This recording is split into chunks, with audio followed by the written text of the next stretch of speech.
Welcome to Penrose Learning, where we make understanding easy. You'll start by confirming prerequisites. Steam is updated, the game is patched, and you have 2 input devices ready. Once done, set Windows to detect both controllers. Make sure each device appears in Steam Big Picture or Control Panel. Next, install the updated split-screen mod if the built-in coupe doesn't allow 2 local players, placing files in the game's mods folder.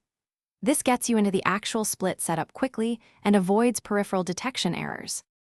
Now you configure the split-screen mode and inputs. Open the in-game or mod configuration and assign each controller explicitly, player 1 to controller A, player 2 to controller B. If needed, map keyboard to one player. Once mapped, choose vertical or horizontal split in the settings. Vertical works better on wide monitors, horizontal on stacked displays. Make sure the game runs windowed or borderless to prevent Alt-Tab losing input. Save and test input. Finish by launching a local co-op session and confirming both players appear on screen. You'll want to tweak audio levels and camera offset so both views are balanced. Make small adjustments and test jumps and grabs to ensure accuracy. If the second player doesn't join, restart Steam with both controllers connected or rebind conflicting keys in the options menu.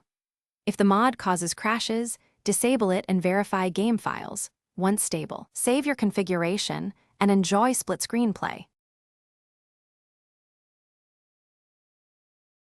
Thanks for watching. If this was helpful, leave a like and consider subscribing. See you next time.